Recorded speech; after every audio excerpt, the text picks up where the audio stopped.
The sound was not the wind. The wind screamed. It did not scratch. Lucienne Ashhaven froze, her hand hovering over the iron latch of her cabin door.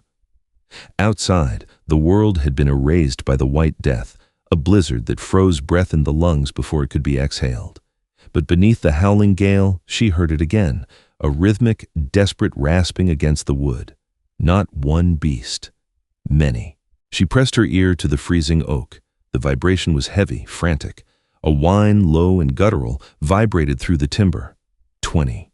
There were at least 20 of them out there, and they were begging to come in. The cold in the cabin was a physical weight, pressing down on Lucienne's shoulders despite the layers of wool and fur she wore. The fire in the stone hearth was a roaring defiance against the sub-zero temperature, but it was losing the war. Drafts slipped through the chinking of the log walls like icy fingers, seeking purchase on her skin. Lucienne was an Omega without a pack, an exile by choice in the high hinterlands of the Silver Peaks. She knew the sounds of the wild. She knew the chitter of squirrels, the heavy tread of bears, and the haunting song of the timber wolves. But this was different. The scratching intensified. It sounded like hail driving against the wood, but with intent. She backed away, grabbing the iron poker from the fireplace. Her heart hammered against her ribs, a frantic bird trapped in a cage. Wolves did not beg. Wolves took. If a pack was at her door in the middle of a blizzard, it meant they were dying or they were hunting. A heavy thud shook the door, followed by a sound that tore the air from her lungs, a whimper. It wasn't the sound of a predator. It was the sound of a creature in agony. Lucienne's Omega instincts, usually buried deep beneath layers of survivalist grit, flared hot in her chest, the drive to soothe, to shelter, to heal. It was the curse of her rank, the very reason she had fled the politics of the city packs. She couldn't ignore suffering. "If I open this," she whispered to the empty room, her breath pluming in the air. "I am dead," she imagined the teeth, the tearing. But then, another sound, a sharp, commanding bark, cut short by a cough. It sounded intelligent, urgent. Her hand moved before her mind could stop it. She threw the heavy iron bolt. The wind caught the door, ripping it from her grip and slamming it against the inner wall with a crack like a gunshot. Snow exploded into the room, a blinding white vortex, and with the snow came the shadows. They poured in like a flood of dark water, massive heaving bodies covered in ice and matted fur. One by one, they scrambled over the threshold, slipping on the wood floor, shaking the snow from their coats in violent sprays. Lucienne pressed her back against the far wall, the poker raised, her eyes wide. 1, 5, 10. They kept coming.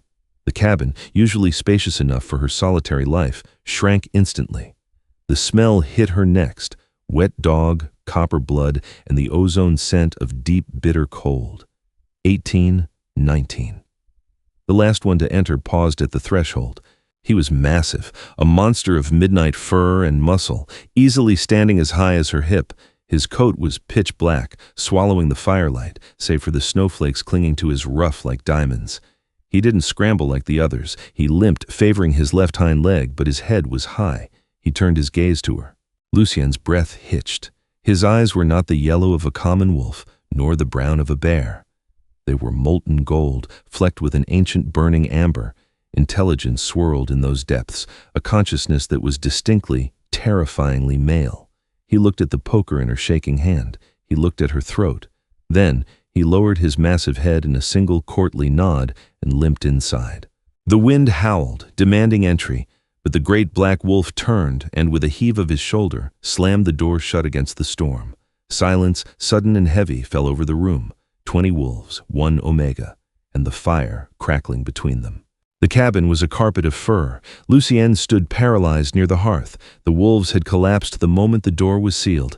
They lay in heaps, shivering violently, their breathing ragged and wet. The heat of the fire was beginning to melt the ice on their coats, creating puddles of dark water on the floorboards. She lowered the poker, though she didn't let go of it. They weren't attacking. They were surviving. The massive black wolf, the one who had closed the door, moved through the sea of bodies. He checked on them. He nudged a gray wolf that lay motionless, licked the ear of a smaller, russet-colored female. He was the alpha. There was no mistaking the command in his movements, the way the others whined softly in submission even in their exhaustion. He stopped before a large, brindle wolf that was bleeding onto her rug. A deep gash ran along the wolf's flank. Lucienne's healer instinct overrode her fear. She stepped forward. "He's bleeding out." The black wolf's head snapped toward her. A low rumble started in his chest, a warning. "I can help," she said, her voice trembling but clear. "I have herbs, bandages, but you have to let me close." The alpha stared at her. For a long, stretched second, the only sound was the popping of sap in the firewood. He seemed to be weighing her soul against the threat she posed. Slowly, the rumble ceased. He stepped back, leaving a path open to the wounded brindle. Lucienne moved. She dropped the poker and grabbed her satchel from the mantelpiece. As she knelt beside the brindle wolf, she felt the heat of the pack surrounding her. They smelled of wild pine and fear. This wolf, Garrick, her mind supplied a name for him, though she didn't know why, whimpered as she pressed a cloth to the wound. "Shh," she murmured, her hands moving deftly. "I know, it burns. Hold still." She felt a presence at her back. Hot breath stirred the hair on her neck. She didn't turn. She knew it was the black wolf. He was watching her work, his muzzle inches from her spine. If he wanted to kill her, he could snap her neck before she could blink. "You're safe here," she whispered, as much to herself as to them. She stitched the wound with shaking fingers, applying a poultice of comfrey and yarrow. When she finished, she sat back on her heels, wiping blood from her hands. She looked up. The alpha was sitting on his haunches, towering over her. Up close, he was terrifyingly beautiful.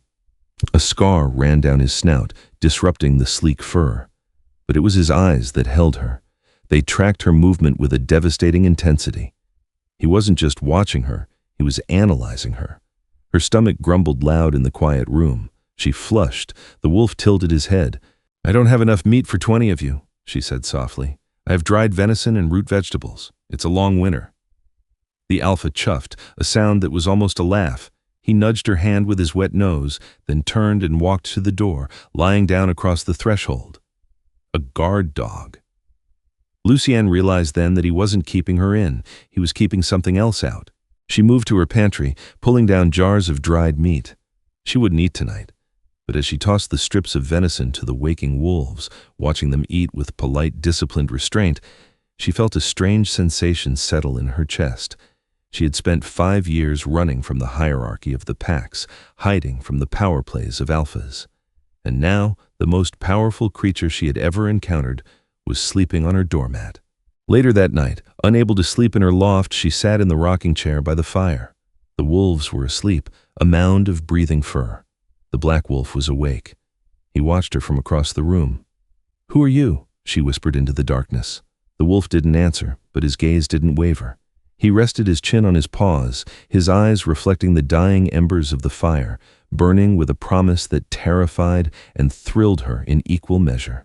The storm raged for 3 days. The cabin became a microcosm of a world Lucienne had long forgotten. Life with 20 wolves was a delicate dance of space and resources. She learned their personalities quickly. The brindle male she had stitched up, Garrick, was the second in command. He followed her with his eyes, a silent gratitude in his gaze. There was a smaller, white-furred female, Helena, who insisted on sleeping near Lucienne's feet, acting as a living warmer. But it was the alpha, the one she had secretly named Augustus in her mind for his regal bearing, who consumed her thoughts. He was always watching. On the second morning, the woodpile inside ran low. Lucienne bundled herself in her furs, wrapping a scarf around her face. She picked up the canvas carrier. "I have to go out," she announced to the room. 19 heads lifted. Augustus stood up from his post by the door. He moved to her side, his shoulder brushing against her thigh. He was solid, like a wall of granite. "I can manage," she said. He ignored her, nudging the door handle with his nose. He was going with her. She opened the door, and the wind hit them like a physical blow. The world was a white void. Visibility was zero. Lucienne stumbled immediately, sinking waist-deep into a drift. Strong teeth clamped gently onto the back of her coat. Augustus hauled her backward, steadying her. He moved ahead of her, using his massive body to plow a path through the snow to the woodshed. He stood guard while she loaded the logs, his ears swiveling, scanning the howling wind for threats. He was vibrating with tension. What are they running from, she wondered. Wolves don't hide from storms, they are the storm. When they returned inside, shaking the snow from their bodies, the dynamic shifted. Lucienne sat on the rug to warm her frozen fingers. Without hesitation, Augustus approached her. He didn't loom this time. He lay down next to her, his back pressed against her side. The heat radiating from him was immense. It soaked into her chilled bones. It was an intimacy that shouldn't exist between a human woman and a wild beast. Hesitantly, she reached out. Her hand hovered over his neck. He didn't growl. He didn't pull away. She buried her fingers in the thick, coarse fur of his ruff. It was soft near the skin. He let out a long, heavy sigh and rested his heavy head on her knee. Lucienne's heart stuttered. This was submission. Or perhaps trust. She began to hum a low, melodic tune her mother had taught her, an old lullaby of the north. Sleep, little hunter, the moon is high. As she stroked his fur, her fingers brushed against something hard beneath the hair on his neck. A collar? No. It was a band of metal, embedded deep, as if it had been there for years. A shackle. She traced the cold metal. It was etched with runes she didn't recognize, but the feeling they gave off was vile, magic, dark, binding magic. You're not just running, she whispered, horror dawning on her. You're escaping. Augustus tensed. He lifted his head, his golden eyes locking onto hers. There was shame there, and fury. Suddenly, the peaceful atmosphere shattered. A howl pierced the roar of the wind outside. It wasn't the natural call of a wolf. It was distorted, metallic, and screaming with bloodlust. The pack in the room erupted. 19 wolves scrambled to their feet, teeth bared, hacks raised. Augustus leaped away from her, snarling at the door. Thump! Something slammed into the heavy oak door from the outside. Something massive. The wood splintered. Lucienne scrambled backward, grabbing the poker again. What is that? The door groaned, the hinges screaming under the assault. Augustus looked at her. A silent communication passed between them. Stay back. He didn't crouch to spring. He stood tall, and then the cracking sound of bones reshaping filled the room, louder than the storm. Fur retracted, snout shortened. The massive wolf reared up on hind legs that were becoming human legs. Lucienne gasped, dropping the poker. In the place of the black wolf stood a man. He was naked, magnificent, and terrifying. His body was a landscape of scars and corded muscle, his hair as black as the wolf's pelt, falling wildly around a face that was severe and striking. But it was the crown of shadow hovering faintly above his brow that stopped her heart. "Get behind me, Lucienne!" he commanded, his voice a rough gravel that sounded like it hadn't been used in years. He knew her name. The door splintered open, and the Alpha King stood between the Omega and the darkness. The thing that smashed through the door was not a wolf. It was a mockery of one, a construct of twisting shadows, skeletal bone, and rotting venison, held together by a vile green witchcraft. Splinters of oak exploded inward like shrapnel. The wind screamed, no longer just a storm, but a triumphant chorus for the monster entering the sanctuary. "Back!" Augustus roared, the sound more beast than man. He did not have a weapon. He was the weapon. Lucienne watched, paralyzed, as the naked king threw himself at the abomination. The collision shook the floorboards. Augustus was a blur of violence, his human hands clawing with the strength of a shifter, his teeth bared in a snarl that exposed canines too long, too sharp for a man. The construct lashed out with a limb made of sharpened ribs. It raked across Augustus's chest, leaving 3 vivid crimson lines against his tanned skin. He didn't even flinch. He grabbed the creature's skeletal throat, his biceps bulging as he slammed it against the stone hearth. "Garrick, flank!" Augustus barked the order. The brindle wolf, despite his earlier wound, launched himself from the shadows. He clamped his jaws onto the construct's leg, tearing at the dark magic binding it. Helena, the small white female, darted in, snapping at the creature's joints. The cabin became a kaleidoscope of violence. Fur, blood, and shadow swirled in the firelight. Lucienne stood gripping the iron poker, her knuckles white. She was an Omega. Her instinct screamed at her to hide, to submit, to survive. But beneath that biology lay the steel of a woman who had survived the Silver Peaks alone for 5 years. The construct threw Augustus back. It turned its hollow, green-glowing eyes toward Lucienne. It sensed the softer target. It lunged. "No!" Augustus scrambled for purchase on the blood-slicked floor. He wouldn't reach her in time. Lucienne didn't run. She swung the heavy iron poker with a guttural cry, putting her entire body weight behind the blow. The metal connected with the creature's skull, a stag's skull, bleached and wrong, with a sickening crack. The force of the impact jarred her arm up to the shoulder, but it bought a second. That second was all the Alpha King needed. He hit the creature from the side like a battering ram. He bore it down to the floor, his hands gripping the skull Lucienne had fractured. With a roar that shook the snow from the rafters, he twisted. There was a sound, like dry wood snapping, followed by a wet hiss. The green light in the construct's eyes flickered and died. The body dissolved into a pile of old bones and black sludge, smelling of rot and sulfur. Silence crashed back into the room, heavy and suffocating. The hole in the door let in a swirl of snow, rapidly cooling the heated air. Augustus stood over the remains, his chest heaving. Blood, his and the monster's, painted his skin. He was magnificent and terrifying, a primitive god carved from violence. Slowly, the adrenaline faded. The wolves, panting, began to circle him, chuffing low in their throats. Reassurance, loyalty. Augustus turned to Lucienne. He wiped a smear of black sludge from his jaw. The golden eyes were human now, but no less intense. He looked at the poker in her hand, then up to her face. "You possess a surprising right hook, my lady," he rasped, his voice rough with exhaustion. Lucienne's breath trembled. She dropped the poker. It clattered loudly. She looked at the man standing in her living room. She looked at the rune-etched collar of iron that was fused, literally fused, into the skin of his neck. The skin around it was raw, red, and irritated, as if the metal burned him constantly. "You," she took a step back, her legs hitting the rocking chair. "You are Augustus Dawnmere, the High King." "I was," he corrected. He didn't cover himself.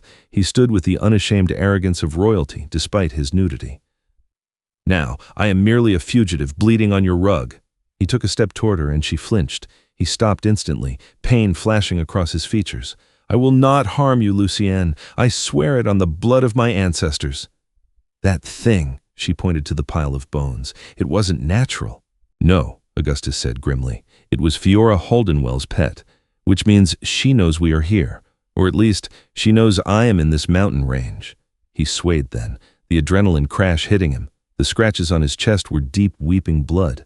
Lucienne's fear didn't vanish, but it changed shape. It became concern. "You're hurt." "It is nothing," he dismissed, turning to inspect the broken door. "We need to seal this. The storm is—" He didn't finish. His eyes rolled back and the Alpha King crumpled to the floor. The king was heavy. It took Lucienne and the help of Garrick, who nudged and shoved in wolf form, to drag Augustus onto the rug before the fire. She had shoved the dining table against the shattered door, nailing a heavy quilt over the gaps to stem the freezing draft. Now the cabin was dim, lit only by the fireplace and a single tallow candle. Lucienne knelt beside him. She had covered his lower half with a thick wool blanket, preserving his modesty, though her hands had trembled as she did it. Now she washed the wounds on his chest. The claws of the construct had been coated in something caustic. The scratches sizzled softly, the skin around them turning gray. Poison. "Damn it!" she hissed. She reached for her strongest spirits, a jar of moonshine she used for tinctures. She soaked a rag and pressed it to the wounds. Augustus hissed in his unconscious state, his back arching off the floor. His hand shot out, gripping her wrist. His grip was crushing. "Easy," she soothed, keeping her voice low and steady. "I'm burning out the rot, Augustus. Let me work." At the sound of his name, or perhaps the tone of her voice, his grip loosened. His hand didn't fall away, though. His fingers slid down to lace loosely with hers, anchoring him to reality.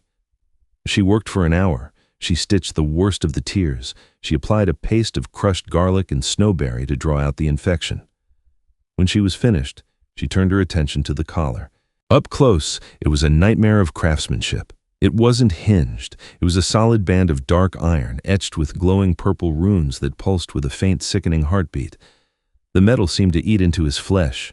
She reached out, her fingertips brushing the cold iron. Zap! A spark of static electricity, blue and sharp, jumped from the collar to her finger. She gasped, pulling back. Augustus's eyes flew open. He didn't gasp. He didn't startle. He simply woke, instantly alert. He looked at her hand, then at his neck. "Do not touch it," he warned, his voice a low rumble. "It feeds on magic, and it bites." "It's eating you," she whispered. "What is it?" "A gift," he said bitterly, pushing himself into a sitting position. He winced, clutching his chest. "From Fiora, the usurper witch." Lucienne handed him a mug of willow bark tea. He took it, his large hands engulfing the ceramic cup. "The rumors said you were dead," Lucienne said, sitting back on her heels. "They said you went mad and slaughtered the court, then threw yourself into the abyss. History is written by the victors." Augustus took a sip, grimacing at the bitterness. "Fiora poisoned the court. She bound me in this thing. It suppresses the alpha voice. It locks away my shift, mostly. I can only turn when the pain becomes too great to remain human, or when instinct overrides the magic. But I cannot access the king's fire. I cannot call the legions." He looked at the wolves sleeping around them. "These are my Kingsguard. Garrick, Helena, the others. They refused to bend the knee to her. They followed me into exile. And the constructs? Trackers. She hunts us for sport." He looked at her then, his gaze softening. "I'm sorry, Lucienne. I brought this war to your doorstep. I smelled an omega, a healer, and my instinct drove me here. I hoped. You hoped I could break the collar," she finished. He nodded slowly. "Omegas possess the magic of unmaking, of soothing. It was a desperate gambit." Lucienne looked at the collar. She felt a pull toward it, not of fear, but of challenge. Her wolf, usually quiet and submissive, was pacing in her mind, growling at the thing hurting this magnificent male. "I don't know if I can," she admitted. "I'm just a hedge witch and a recluse." "You are strong," Augustus said. He reached out, his thumb brushing her cheekbone. The touch was electric. "You faced a void wolf with a fireplace poker. There is fire in you, Lucienne." The air in the cabin grew thick. The smell of herbs, wood smoke, and the rich, masculine scent of the alpha swirled around them. He leaned in. It wasn't a demand. It was a question. Lucienne didn't pull away.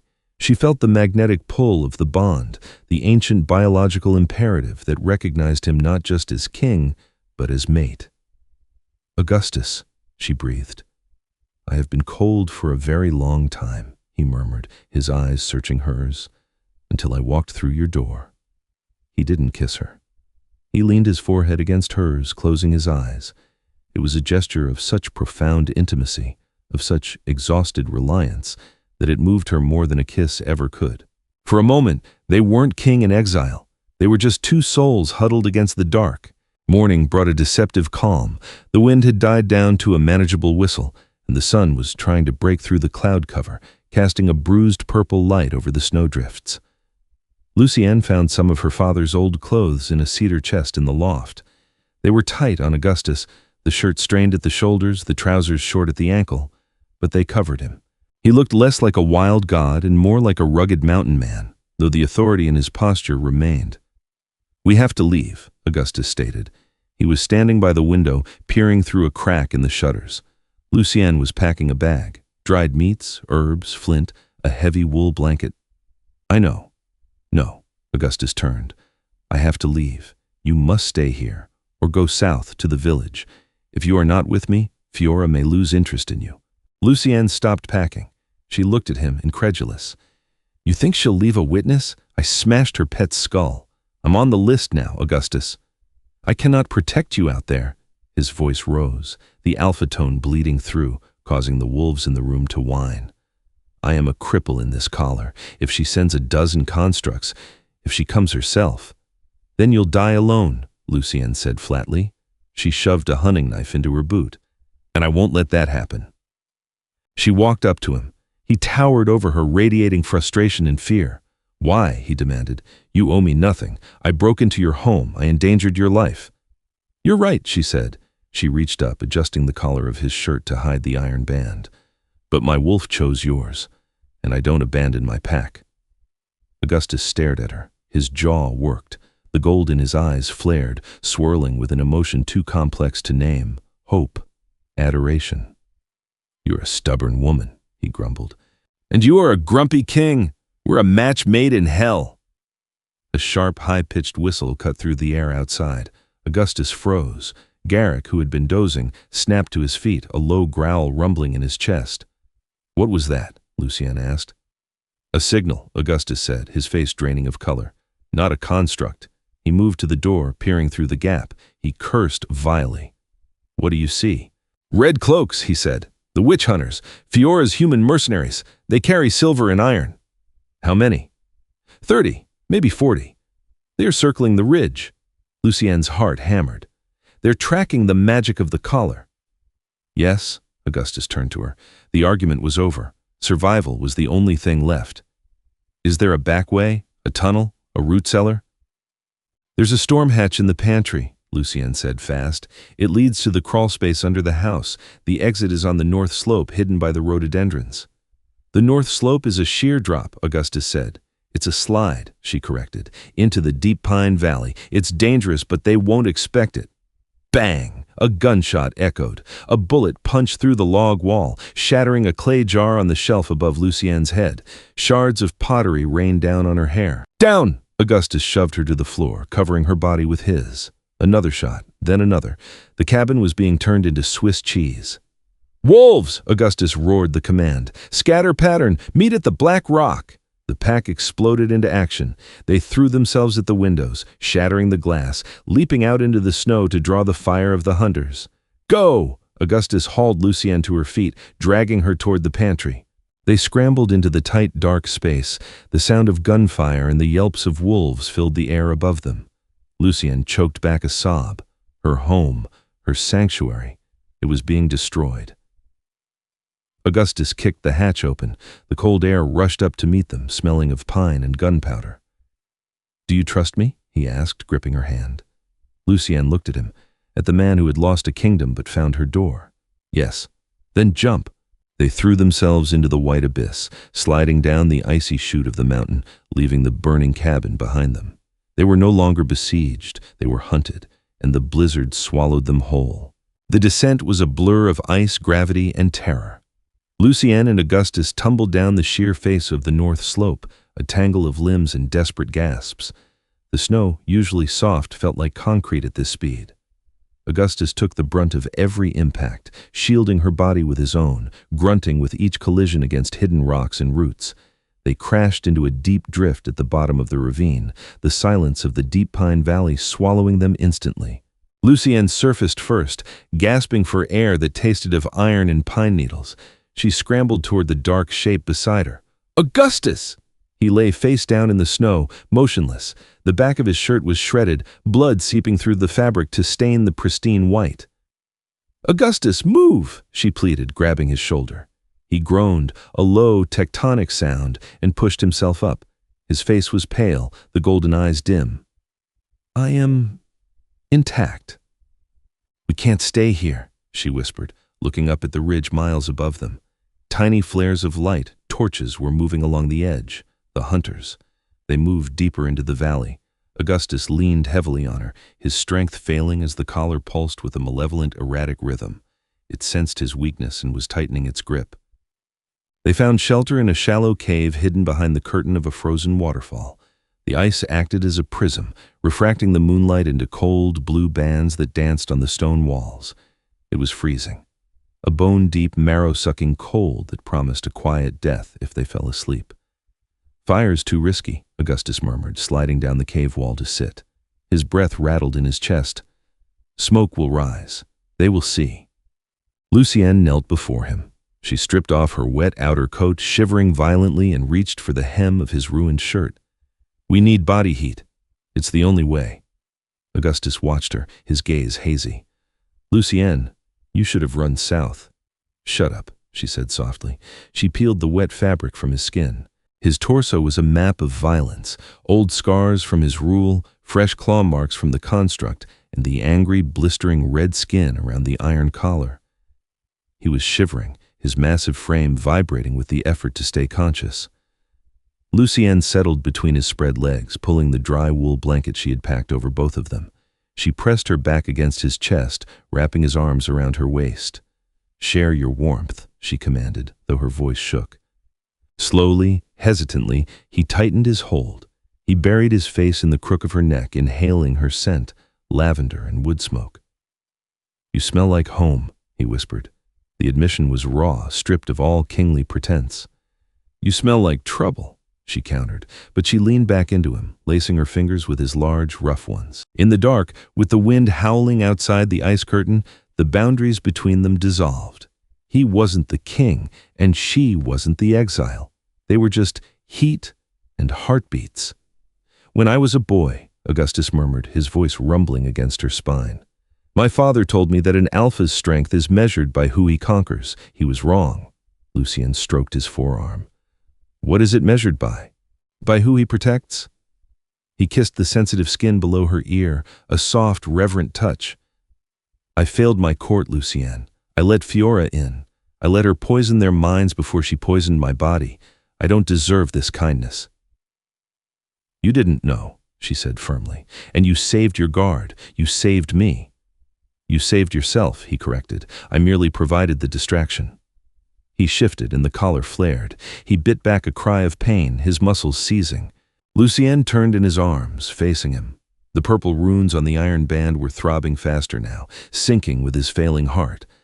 "It's killing you," she said, panic rising in her throat. "Augustus, looking at it, I don't think you have days left. You have hours." He looked at her with resignation. "Then I will spend them holding you." "No." Lucienne's eyes hardened. The Omega instinct, the drive to fix, to heal, to harmonize, surged within her, wilder than it had ever been. "You're not dying in a cave." She placed her hands on either side of the iron collar. "Lucienne, don't. It bites." "Let it bite," she snarled. The pain was immediate.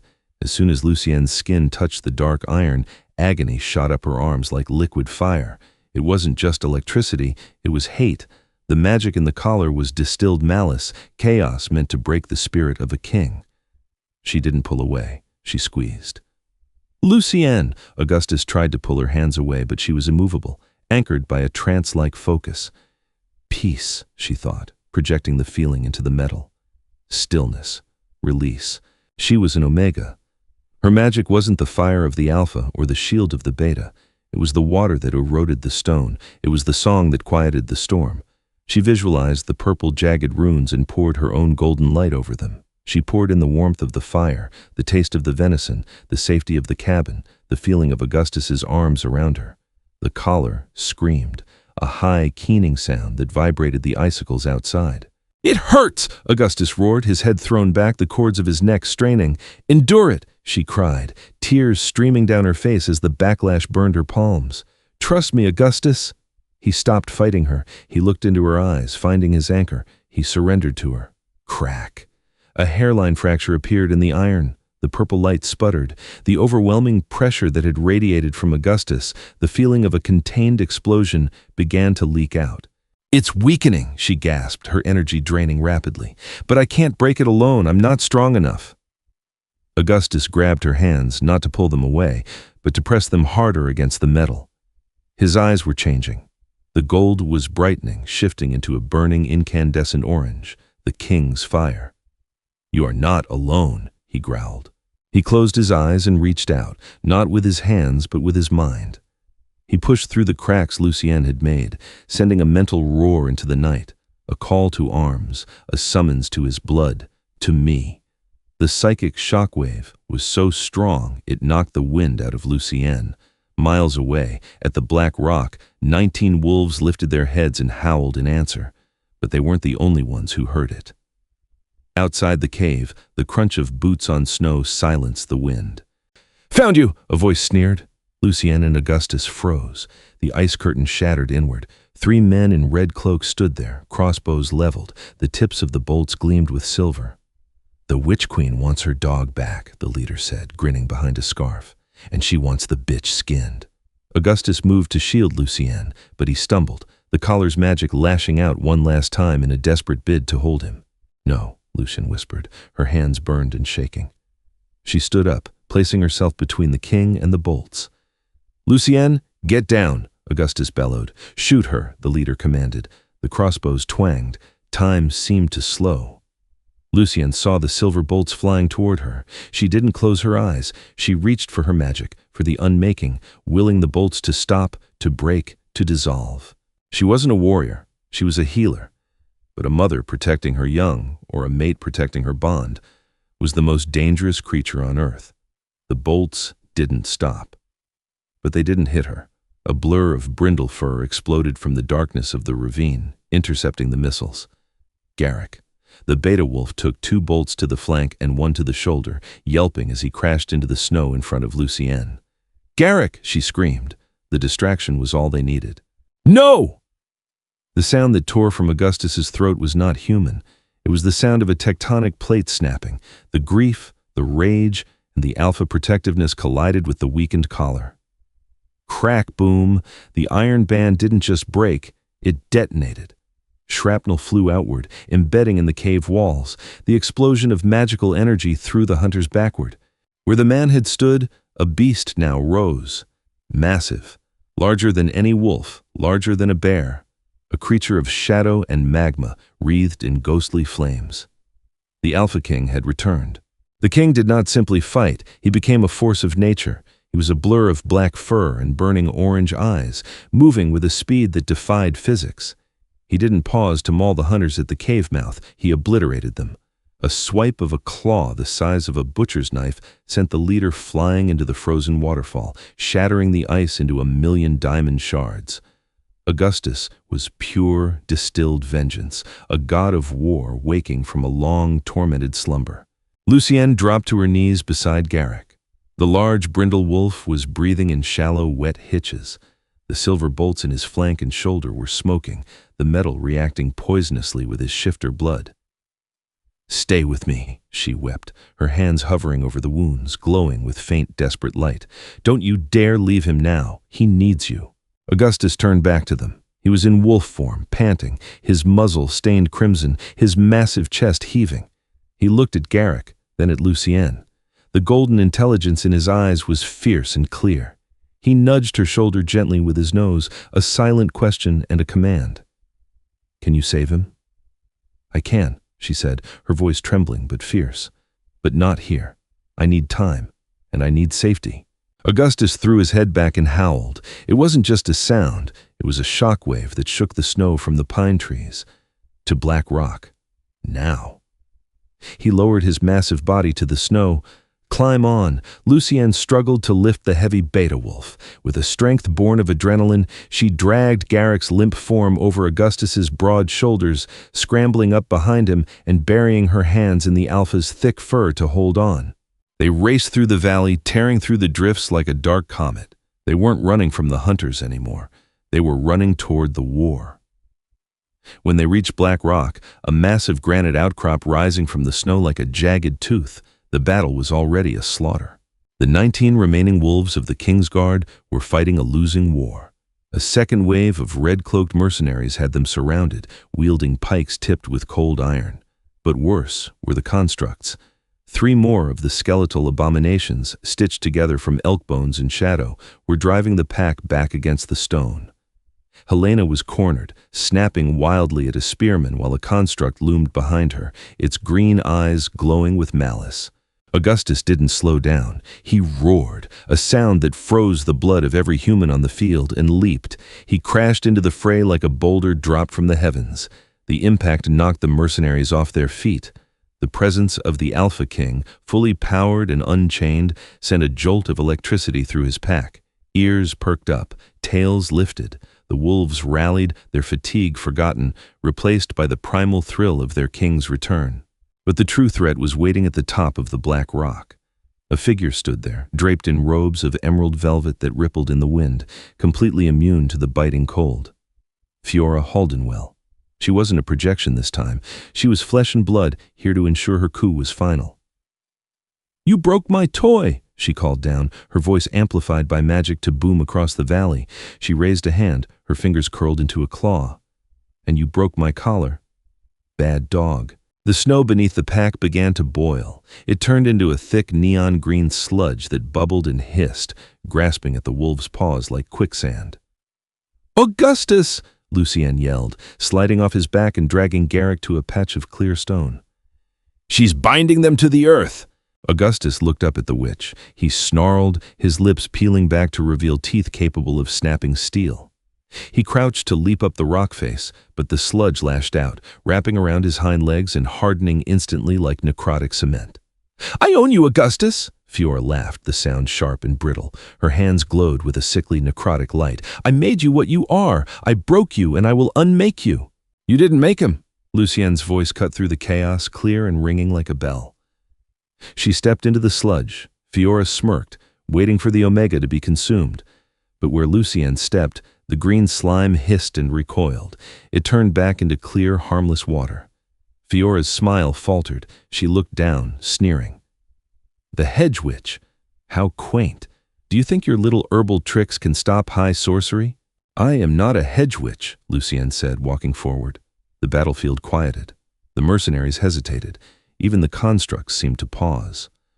"I am Lucienne Ashhaven. I am the Omega of this pack, and you are trespassing in my home." Lucienne closed her eyes. She didn't reach for the fire of the Alpha. She didn't reach for the shield of the Beta. She reached for the bond. She felt Augustus, a burning sun of rage and love. She felt Garrick, fading but fighting. She felt Helena's terror turn to awe. She felt the heartbeat of every wolf, the rhythm of their breath, the unity of their souls. She pulled it all into herself, weaving a web of connection so dense, so bright, it was blinding. And Omega's true power wasn't submission. It was synthesis. It was the pack mind. "Augustus," she whispered, her voice echoing not in the air but inside his skull. Take it all." She pushed everything she had, her life force, her magic, her love, the collective will of 20 wolves, down the bond and into him. Augustus gasped. The orange fire in his eyes turned a blinding, celestial white. The sludge binding his legs didn't just break, it vaporized. He didn't leap. He vanished. He reappeared at the top of the rock, moving with the speed of a lightning strike, a demon of shadow materializing from the air itself. Fiora's eyes went wide, true fear finally piercing her arrogance. She shrieked, raising a shield of green hellfire. It didn't matter. Augustus hit the shield with the force of a falling star. The barrier shattered into 1,000 sparks. He didn't shift back to human form. He remained the wolf, the king of beasts. He slammed into her, pinning her to the granite. "Your reign is over!" His voice boomed, not from a throat but from the air around them, vibrating with the power of the legion. He didn't kill her. That was too easy. Death was a mercy she had not earned. He leaned in, his massive jaws inches from her face, his white-hot eyes burning into hers. He spoke a single word of power, an alpha command that had not been spoken in centuries, a magic that bent reality itself. "Submit." The magic in Fiora's eyes shattered like glass. Her connection to the void snapped with an audible crack. She went limp, her power stripped away, her spellwork unraveling into harmless mist. She lay there, human, powerless, and weeping in the face of a god she thought she had leashed. Augustus stood tall, the wind whipping his dark fur. He looked down at the valley, at his pack who were howling their victory, and at the woman standing in the snow, glowing with a soft golden light. He threw his head back and howled, a sound of freedom, of victory, of love, and 20 wolves howled back. The king was home. 6 months later, the snow had retreated to the highest peaks. The Silver Mountains were a riot of wildflowers, purple lupin, fireweed, and Indian paintbrush painting the slopes in vibrant color. The cabin had been rebuilt. It was larger now, with a second story and a wraparound porch. The logs were new, golden in the sun, and the door was reinforced with iron, not to keep things out, but to remind them of what they had survived. Lucienne sat on the porch swing, a leather-bound book resting on her lap. She wasn't reading, she was watching the meadow. Garrick was there, chasing a butterfly with the enthusiasm of a pup. He walked with a slight limp, a permanent reminder of the silver bolt and the night he nearly died. But he was alive. He was happy. Helena was napping in a patch of sun nearby, her belly round with the promise of the next generation. The sound of hoofbeats drew Lucienne's attention. A rider approached from the forest trail. He didn't ride a horse. He rode a massive black stag, the mount of the mountain kings. Augustus dismounted. He wore a tunic of fine linen and a cloak of deep midnight blue, but the crown was absent. He hated wearing it when he wasn't at court, preferring the wind in his hair. He walked up the steps, the wood creaking familiarly. He looked tired. Rebuilding a kingdom and rooting out Fiora's remaining spies was exhausting work, but his eyes were bright, the gold warm and settling. "The council is demanding an heir again," he said, leaning down to kiss her. It was a lingering, possessive kiss that made her toes curl, a reminder of the bond that still hummed between them. "Tell the council they can wait." Lucienne smiled against his lips, smoothing the lapel of his tunic. "We haven't even finished the honeymoon." "I told them to go to hell," Augustus grinned, the wolfish expression making him look younger, freer. "I told them my queen is busy planting her garden." "Queen," she tested the word. It still felt strange on her tongue. "I prefer healer or mate." "You are all of them," he said, sitting beside her and pulling her into his lap. "You are the heart of the kingdom, Lucienne. Without you, the throne is just a chair and the crown is just a hat." He rested his hand on her stomach. His touch was warm, grounding. "Do you miss the quiet?" he asked softly. "Before the wolves, before the king, before the war?" Lucienne looked out at the pack playing in the meadow. She looked at the man who would burn the world down to keep her safe, the man who had learned to kneel so he could rise. "No," she whispered. It was too cold. Augustus buried his face in her neck, inhaling the scent of lavender and spring. "The storm is over, my love," he promised. "Yes," she agreed, leaning her head on his shoulder, listening to the steady, strong beat of his heart. "But the adventure is just beginning." In the heart of the Silver Peaks, a legend is whispered by the wind. It tells of a blizzard that brought death and a door that opened to destiny. It speaks of an Omega who found her strength not in submission, but in salvation, and an Alpha King who learned that true power lies not in the iron of a crown, but in the beat of a shared heart. They stand together now, the wolf and the witch, guardians of the wild, proving that even the coldest winter eventually yields to the warmth of the sun. Thank you for journeying through the storm with Augustus and Lucienne. If this story warmed your heart or gave you chills, please like this video and subscribe to the channel for more epic romances, shifter sagas, and atmospheric tales. Don't forget to hit the notification bell so you never miss a chapter. Share this story with someone who believes in fate. Who is your favorite wolf in the pack? Let us know in the comments below.